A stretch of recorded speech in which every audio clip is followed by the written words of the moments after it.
I think that most of us love to get some good sleep, but I do meet people and they tell me that all they need is 4 to 5 hours of sleep. But research shows that if we consistently get less than 6 hours of sleep, we're going to be overweight. So if you're concerned at all about that, or you want to maintain that weight, then you need some rockin' good sleep.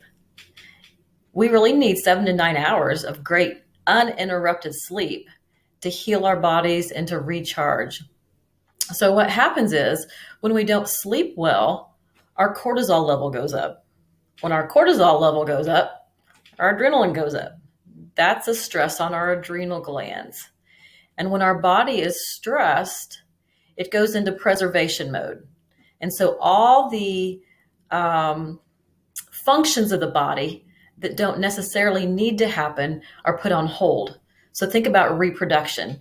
When we're stressed, the brain thinks that we're being chased by a lion. That'd be a really tough time to have a baby. So we stop ovulating. So even several nights of poor sleep can decrease ovulation. As I've talked about before, if we don't ovulate, then we don't produce progesterone. When we don't produce progesterone, then we feel anxious, sad, our muscles ache, our brain is foggy, we can't sleep well. So that just perpetuates the whole cycle then. And also, when we don't ovulate and produce that progesterone, our endometrial lining builds up. Thus, we have heavy, irregular, clotty periods. So when our cortisol is up like that, it affects every other hormone of the body. So like I said, the progesterone, it affects estrogen, our testosterone production. It affects insulin. So when our cortisol goes up, our blood sugar goes up. That means our insulin has to go up. Insulin is another hormone that plays in that whole dance with our other hormones, our sex hormones, our thyroid hormones.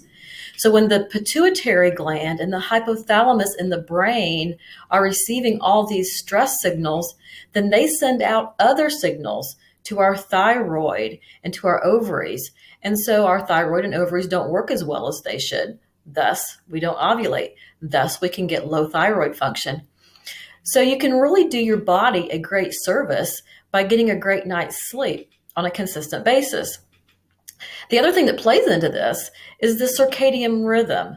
So the circadian rhythm is what the body needs to keep in check. We need to get to bed around the same time every day, get up around the same time every day, eat around the same time every day, because when that circadian rhythm gets out of balance, then again, it affects all those hormones that I just mentioned, and that dance becomes dysfunctional. If one hormone is out of balance in that whole cascade, then it's going to affect everything else. So let's get some rockin' good sleep.